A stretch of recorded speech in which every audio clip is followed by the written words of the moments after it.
그 다음에 기업의 자율공시를 5월 중에 이제 도입하겠다는 건데, 알다시피 이게 자율공시니까 의무사항이 아니에요. 각 기업들 뭐 준비가 되었을 때 1년에 한 번씩 공시하도록 권장하는 자율공시인데, 최근 대한민국의 밸류업 가이드라인이 공개되었습니다. 이에 대해서 사실 많은 분들이 실망감을 떨쳐내지 못하고 계시는 것 같은데, 오늘은 우리 투자자가 아니라 기업 입장에서는 밸류업을 어떻게 평가하고 있는지 이런 내용들을 한번 따져보려고 해요. 실제로 제가 몇몇 기업들과 직접 전화도 해보고 이제 진행되고 있던 인터뷰들도 확인을 했는데, 오늘 같이 한번 알아보도록 합시다. 통화는 제가 이런 식으로 좀 진행을 했어요. 간략하게만 들려드리면, 어제 그 밸류업 가이드가 발표가 됐는데 혹시 에서도 자발적으로 뭔가 공시나 환원 정책을 펼칠 계획이 있는지 여부를 좀 알 수 있을까요? 뭐 이런 식으로 해가지고 밸류업이나 환원 정책에 대해 이런저런 내용들을 여쭤보았는데, 영상을 진행하면서 내용 밝혀보도록 하겠습니다. 자, 5월 2일 공개가 된 밸류업 가이드라인. 사실 기업 가치를 제고하는 방식이나 뭐 공시의 내용 등등 우리가 기존에 알고 있던 것과 거진 큰 차이가 없습니다. 그래서 이 밸류업 안의 주요 내용들은 따로 언급을 안 드리려고 해요. 이제 우리가 밸류업을 보려면은 기존 대한민국의 주주 환원율을 봐야 되는데, 한국의 경우는 일본보다 주주 환원율이 많이 낮죠. 그러한 와중에 PBR, 대한민국의 저PBR 기업이 굉장히 많잖아요. 이 PBR을 올리는 가장 좋은 방법은 주주 환원을 통해서 기업 자산을 줄이는 거거든요. 이거는 저만 아는 게 아니라 대한민국의 모든 기업들과 IR 담당자들도 알고 있는 사실이에요. 근데 우리나라는 왜 주주 환원율이 이렇게 낮느냐? 자, 대한민국은 제조업 중심의 국가입니다. 그래서 이러한 분위기가 형성이 되어 있어요. 첫 번째, 돈을 모아두었다가 설비 증설에 투자를 하거나 무언가 기업을 인수하는 데 사용을 하기 위해서 묵혀둔다. 혹은 두 번째, 약간은 개인 사업자와 같은 마인드일 수 있는데, 내가 번 내 돈인데 이거를 왜 주주들한테 줘야 돼? 이런 마인드를 가진 기업들도 꽤나 있다고 저는 조금 알고 있습니다. 그래서 지금 사실 많은 분들이 가장 주목하셨던 건 이거잖아요. 참여를 안 하는 기업에 대해서 페널티를 준다거나, 즉 의무화에 대한 내용이죠. 그게 아니면은 참여 기업에 대한 인센티브를 준다거나. 근데 이것도 확인되지 않았습니다. 사실상 페널티에 대한 기대감은 거진 완전 소멸이 되고 있는 상황이고, 인센티브에 대해서는 많은 분들이 기대를 좀 하시긴 하셨는데, 자, 이런 내용들이 공개가 되긴 되었어요. 이제 아직까지는 확정된 사안이 없어서 확정이 되면 다시 밝히겠다는 입장을 5월 2일날 내비쳤습니다. 이제 법인세 세액공제나 배당소득 분리과세 등을 분명히 추진을 하고 있는 것은 맞으나 아직 확정된 게 없어서 공개를 못하겠다라는 거예요. 뭐 이 세액공제에 대해서는 한 측이 일방적으로 정할 수 있는 게 아니다 보니까, 그러니까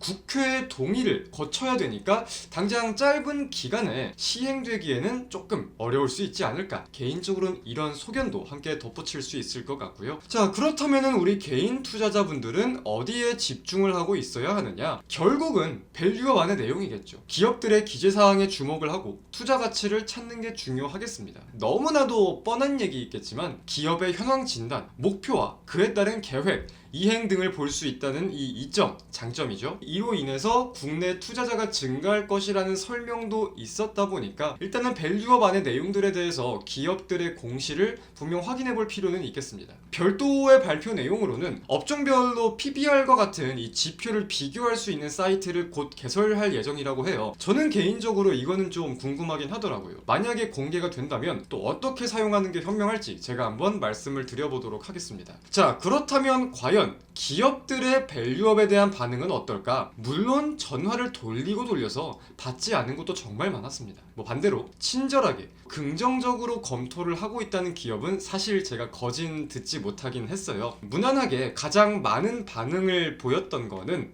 검토하고 있다, 아직 공개해줄 수는 없다, 이러한 수준으로 가장 많이들 말씀을 하셨고, 사실 이 이외의 내용에 기대를 하지는 않았지만서도 그래도 약간의 실망감이 있기는 있더라고요. 이어서 뭐 별도로 뭐 인터뷰나 제가 좀 들은 내용을 정리를 해보면은, 중소기업들 입장에서는 사실 이 밸류업에 참여를 하는 거에 대해 부담을 굉장히 많이 느끼고 있다고 합니다. 일단은 인력이나 자산이 넉넉지 못하다는 첫 번째 이유에 이어서 우리가 공시를 한다고 하더라도 타 기업과 비교 비교가 된다는 거에 대한 우려가 있는 거죠. 실제로 조금만 더 들어가 보면 비교가 되면서 투자 심리가 악화될 수 있는 가능성도 따져보아야 할 거고요. 이게 어떻게 보면 중소형주를 대상으로는 많은 분들이 신경을 안 쓰시는 내용일 수도 있는데, 결국 이 밸류업의 대상은 상장사 전체 회사거든요. 우리가 아는 금융, 자동차 업종만 수혜를 보는 게 아니라 모든 기업들의 방향을 지켜보는 게 포인트라고도 전 생각을 하기 때문에 이쪽에 포인트를 좀 두어 보았고요. 더욱 비판적인 시각으로 보자면 이런 말들도 있었어요. 어차피 코스닥 기업들은 자산이나 실적 등등 이 기업 가치와는 무관하게 움직이는 기업이 굉장히 많은데, 이 기업 가치에 대해서 목표를 수립하는 게 의미가 있냐? 어차피 주가는 딴판인데. 이런 뉘앙스를 보인 사람들도 꽤 있었습니다. 여러분들은 좀 어떻게 생각을 하시나요? 밸류업, 물론 뭐 대형주 위주의 참여에 많은 분들이 포커스를 두고 계시겠지만, 우리가 실질적으로 많이 매매하는 코스닥 기업들은 어떤 분위기가 연출될지도 한 번쯤은 생각해 볼 필요가 있을 것 같아요. 저는 개인적으로 이런 우려도 좀 있긴 있습니다. 세력들이 더욱 장난치기 좋은 시장이 되었다. 좀 과감하게 말하면 이렇게 표현을 할 수 있을 것 같은데, 자,